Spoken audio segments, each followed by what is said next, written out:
Por supuesto, una muerte, estamos hablando de Lalo Gómez, que dejó muchísimas consecuencias en distintos ambientes y distintos aspectos. Hay novedades muy importantes en Cámara de Diputados, por ejemplo, lo que tiene que ver con un pedido de renuncia y también mañana una convocatoria en el Senado para que concurran el ministro del Interior, Enrique Riera, y también el fiscal general del Estado. No es una interpelación, es una invitación a sesión reservada. Vamos a hablar de eso mientras compartimos ya con ustedes lo que son las imágenes del sepelio del diputado Lalo Gómez. Hoy, Pedro Juan, convulsionada. Esto arrancó luego de los trámites que se hicieron en la morgue judicial.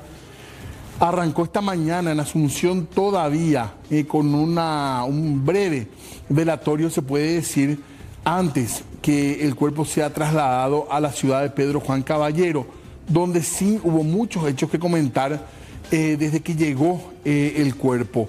Finalmente el cuerpo es trasladado incluso en un carro de bomberos. Así llegaba el cuerpo del diputado Eulalio Lalo Gómez, que recordemos había sido elegido diputado por Amambay.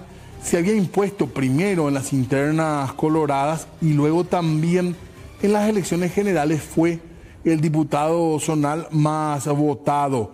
En un carro de bomberos fue llevado el féretro con los restos del diputado colorado Eulalio Lalo Gómez, quien murió, recordemos, en lo que sería un enfrentamiento con agentes policiales durante un allanamiento en su vivienda en la madrugada de ayer. Hubo mucha gente acompañando lo que es la despedida entonces del político colorado. Una multitud recibió el cuerpo del político cartista Eulalio Lalo Gómez en un salón velatorio de la ciudad de Pedro Juan Caballero, departamento de Amambay. Los restos llegaron en un féretro que fue trasladado por un carro de bomberos voluntarios de la zona. Una gran caravana de vehículos también acompañó los restos hasta el centro de la capital de la Amambay, donde el exparlamentario está siendo velado. Recordemos que el diputado cartista murió ayer de mañana durante un allanamiento policial dentro de su vivienda en Pedro Juan Caballero. Y nosotros, por supuesto, siempre, aparte del hecho policial, del hecho fiscal, que tiene que ser investigado, que está siendo investigado y denunciado desde el punto de vista de varias irregularidades, generó muchísimas reacciones políticas. Una que en algún sentido tardó fue la del presidente Santiago Peña, un presidente que nos acostumbró, desde antes de llegar incluso al gobierno, a comunicarse a través de la red social X. Muchísimos anuncios se hicieron a través de esta vía de comunicación, de esta red social. Sin embargo, desde que se conoció el fallecimiento de Lalo Gómez, el presidente no se había manifestado en esta red social. Incluso, y eso llamaba la atención, en esa mañana misma de la muerte de Gómez, él posteaba encuentros con el presidente de Costa Rica. Pero hoy finalmente habló, y habló, creo, la suficiente cantidad de tiempo y dio su punto de vista sobre lo que ha sido o lo que es la muerte y también el respaldo a las instituciones, decía. Mis condolencias a la familia del diputado Lalo Gómez, realmente la pérdida de una vida humana lamentable. Mis condolencias a todos los miembros de la Honorable Cámara de Diputados. Creo que estamos todos deseosos de saber realmente qué fue lo que ocurrió. Esta es una operación de la justicia, es una investigación de la justicia que se lleva adelante por parte del Ministerio Público, que pidió la colaboración, el apoyo logístico operativo por parte de la Policía Nacional, que se cumplió. La Policía Nacional no es deliberante, cumplió con esa orden de un juez. Y bueno, el desenlace que lastimosamente hoy lamentamos la pérdida de una vida humana, obviamente abre muchas interrogantes y muchas preguntas que queremos saber y que estamos deseosos que la justicia pueda dar luz a todo este evento. Yo reafirmo mi compromiso con el trabajo de las instituciones, sea el Poder Judicial, el Ministerio Público y por supuesto la Policía Nacional, y ni qué decir, todo mi apoyo al ministro del Interior, Enrique Riera. Esto es una investigación que lleva adelante la justicia, ¿verdad? No es un ámbito desde el Poder Ejecutivo. ¿Y el comandante tiene su apoyo, presidente? Porque hay unos sectores políticos incluso de el ministro del Interior tiene toda no solamente mi apoyo, tiene mi aprecio y tiene mi enorme respeto.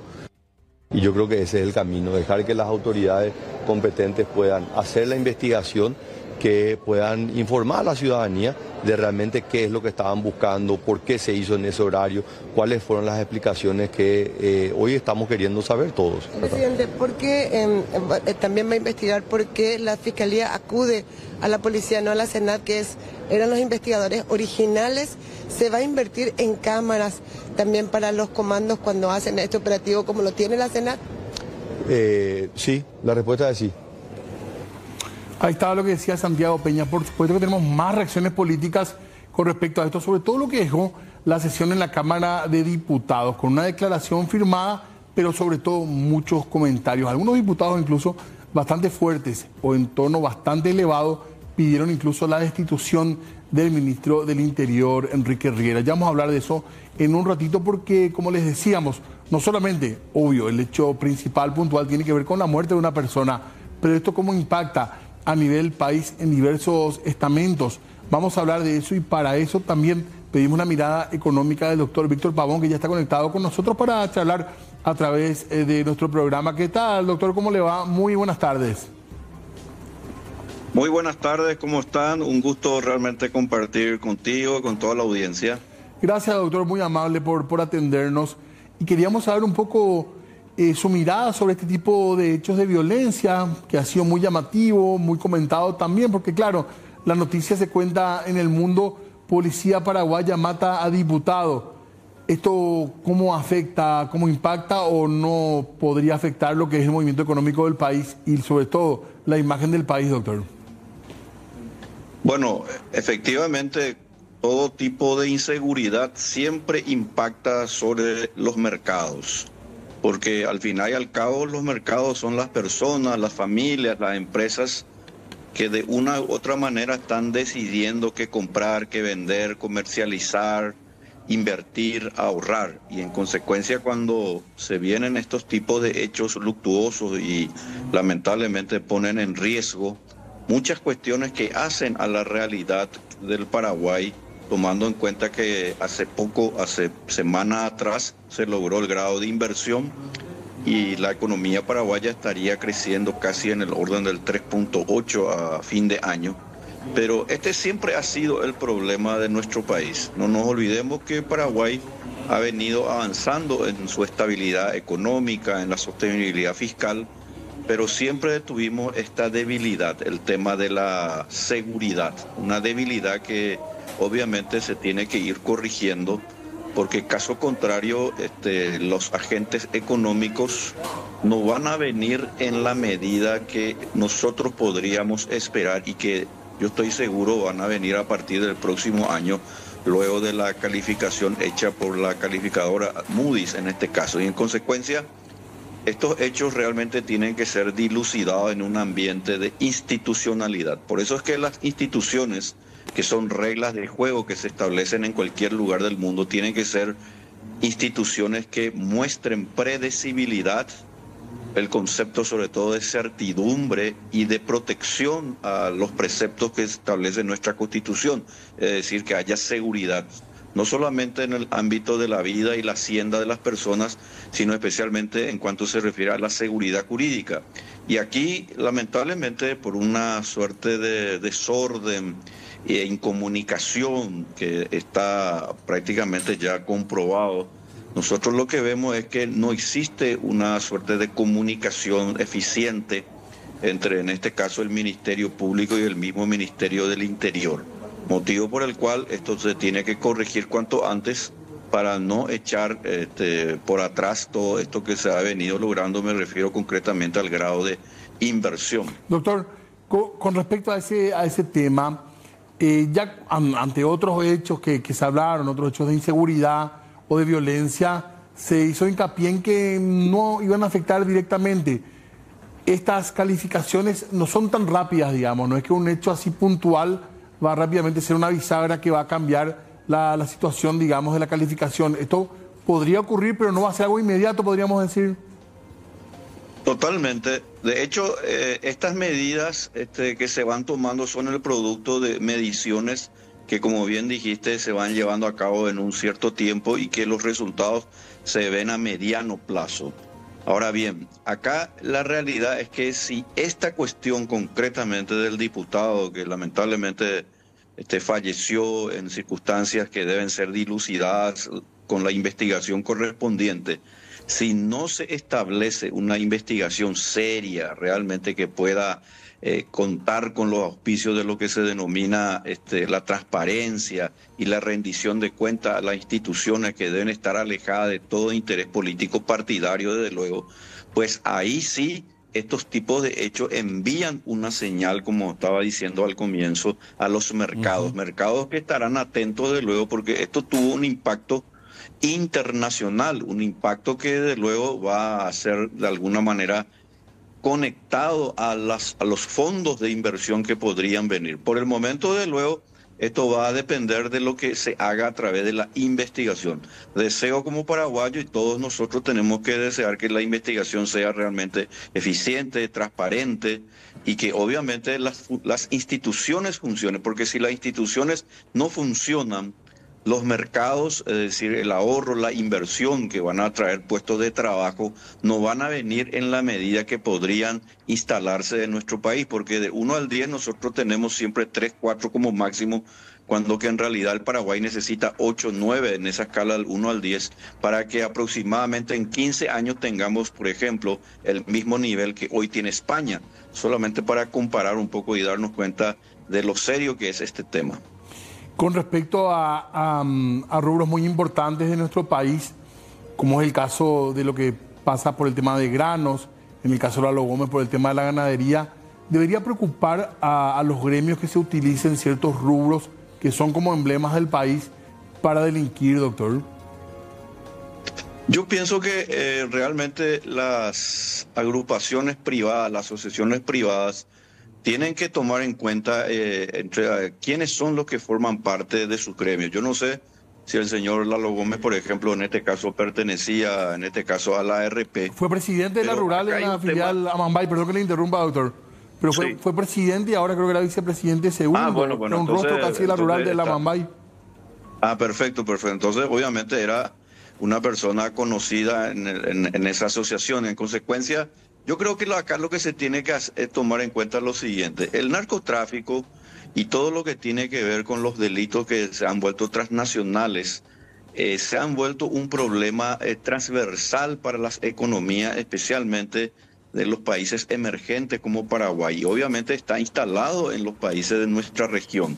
Brasil mismo tiene problemas, ocurrió hace poco también en Argentina con este niño Loan, etcétera, donde todavía no se sabe realmente dónde está, y otros que por supuesto probablemente todavía nosotros no lo sepamos, pero la realidad es que acá nosotros tenemos que tomar al toro por las astas, y las asociaciones privadas tienen que trabajar de manera conjunta en una suerte de alianza público-privada para realmente conocer lo que se denomina ahora la hoja de ruta o la trazabilidad del patrimonio de las personas, porque en caso contrario podríamos encontrarnos con estos hechos que al final y al cabo no solamente afecta a una persona, a una familia, desde luego, sino que al final le afecta a todo el país y en particular, desde luego, y ya que estamos hablando directamente a la economía, de una u otra manera, esto tiene incidencia sobre la economía.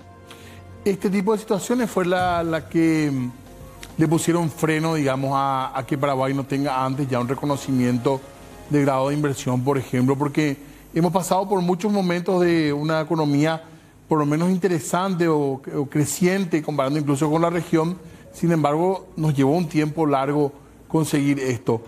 La corrupción, este tipo de hechos puede frenar, digamos, que tengamos otras certificaciones y puede demorar otras, doctora. Si este es un problema no resuelto, es parte de lo que decía usted también, ¿verdad? Sí, el problema de fondo que tienen los países emergentes, y Paraguay de luego es uno de ellos, y concretamente hablemos de nuestro país, si nosotros analizamos el último informe de Índice de Libertad Económica que elabora el Heritage Foundation y otras entidades muy importantes sobre casi 200 países, vamos a encontrar que Paraguay y otros países, de luego, que están saliendo, digamos, del subdesarrollo lentamente, tienen el problema en cuanto se refiere a la seguridad y concretamente al Estado de Derecho. Y si nosotros no resolvemos eso de una manera donde las instituciones prevalezcan sobre las personas, sobre los intereses de los políticos y de los partidos políticos, esta cuestión se va a convertir en un círculo vicioso y lamentablemente vamos a perdernos una gran oportunidad porque el tren va a ir circulando y probablemente no vamos a poder subirnos hasta el último vagón. De manera que eso sería lamentable tomando en cuenta que este es un país de mucha gente joven, desde luego mayoritariamente joven, que necesita que haya más seguridad, de tantos activos estratégicos en todos los aspectos, que estamos desperdiciando oportunidades que podrían constituirse en una oportunidad como nunca antes ha tenido el Paraguay. Y yo creo que ahora estamos en ese momento, pero tenemos lastres que todavía no dejan que finalmente el buque, el barco, pueda zarpar y obviamente poder navegar de manera mucho más eficiente. Doctor, para terminar, de mi parte, saliendo un poco de la situación particular que estamos hablando de la violencia que se vivió en las últimas horas de nuestro país, hablando un poco del tema de grado de inversión y lo que se espera que signifique también la llegada de capital y demás a nuestro país, ¿qué se le puede decir a la gente? ¿Cuándo se va a sentir en el bolsillo del ciudadano común una mejoría económica? ¿Se puede proyectar en algún tiempo? Bueno, básicamente yo creo que sinceramente a partir del año que viene va a haber cada vez mayor interés de estos fondos de inversión, pero tenemos que tomar en cuenta que los fondos de inversión se conectan a través de los bancos y entidades financieras y empresas, por supuesto, que tengan en sus propios departamentos respectivos la preparación de personas que puedan captar y dar esas informaciones para dar al lugar finalmente a esa conjunción de cooperación que se da entre las empresas. El grado de inversión sencillamente es como darle la oportunidad a un país para que pueda correr y para una carrera, pero si nosotros no resolvemos temas, desde luego eso se va a ir lamentablemente dilatando. En concreto, yo creo que a partir del año que viene, de hecho, ya vamos a tener importantes inversiones que ya se están dando de una u otra manera, yo creo que con la fusión de muchas empresas que de alguna manera se dan dando cuenta que es mejor hacer esas fusiones para precisamente tener mejor captación de recursos que van a venir desde el exterior. Doctor, gracias por su tiempo. Seguimos conversando, muy amable. Al contrario, mucho gusto, que pasen muy bien. Hasta luego. Muchas gracias. Ahí está el doctor Víctor Pavón hablando con nosotros de lo que podría significar las repercusiones en la economía atendiendo esta situación de violencia que se da en nuestro país, cómo se cuenta la historia en el mundo entero. Nosotros tenemos